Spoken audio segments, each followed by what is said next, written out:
Happy Monday, y'all. Happy Monday. Look at us. Look at what we get to do. Right? We may not want to do this, but at least we get to be together, right? That's right. We know we're not alone. This is what community looks like. Exactly. That's right. Right, good evening. Good evening. My name is Jillian Quigley. Everybody could hear me okay? Give me a thumbs up. Yes, ma'am. Awesome. I am here representing Rochester Sexual and Reproductive Justice Task Force, also known as Roc SRJ in the community.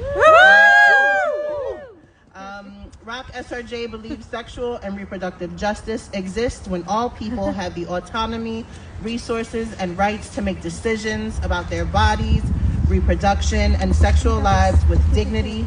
Reproductive justice is more than just abortion. Today marks the 51st anniversary of Roe v. Wade.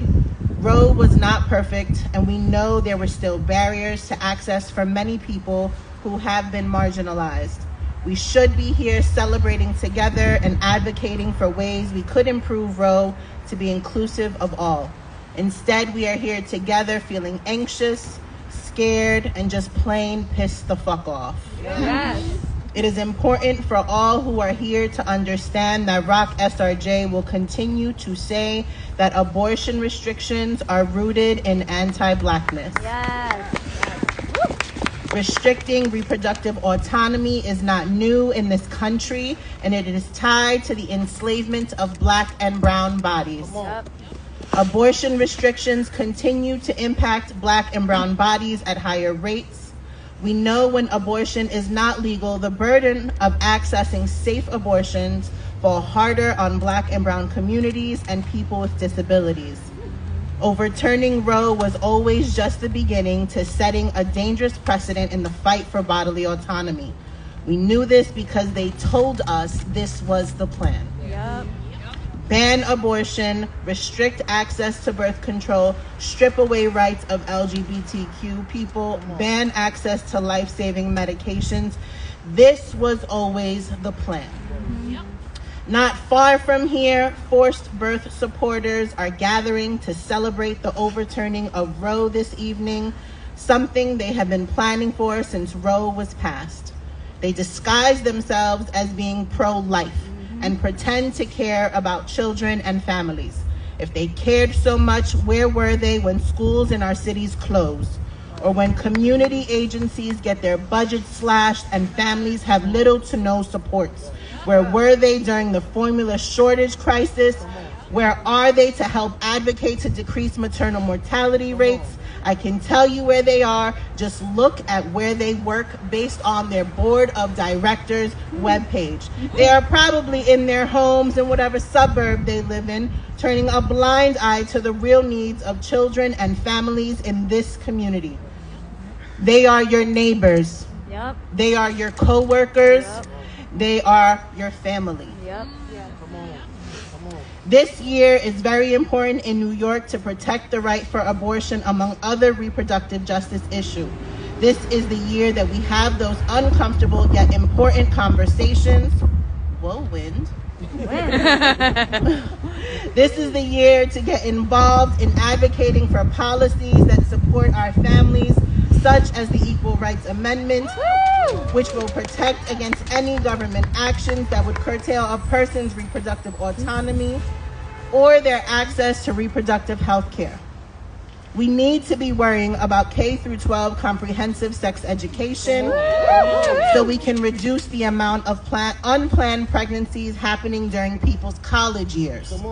We need to be worried about raising the number of pregnant people receiving adequate prenatal care here in Monroe County from 70% to 100%. Yes. We need to be caring about them all through their journeys and however that may look, and create policies that support them to have those children. Yep. We should be worried about the amount of infants and mothers we are losing at or after birth due to medical negligence. Yes. We need to be worried about safe and affordable housing for everyone because soon we will be drowning in the greed of this nation.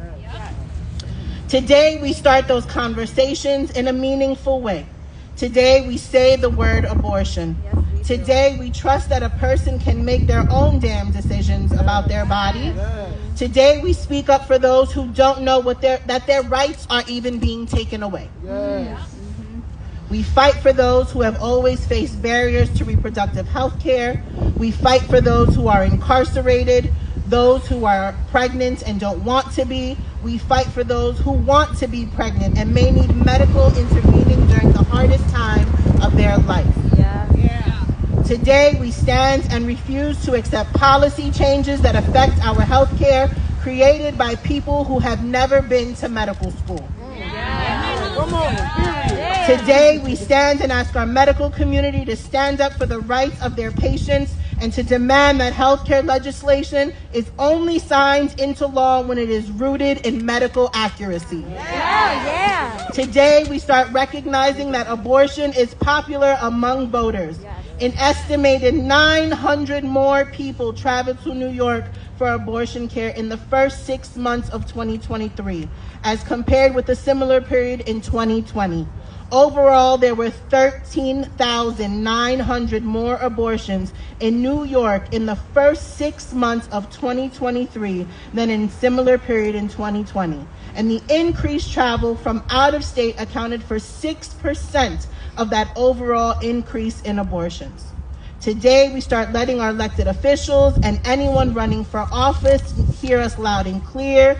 If you take away our bodily autonomy, we will vote you the fuck out. Yes, we will. Before we go, there are just some other things we need to keep in mind.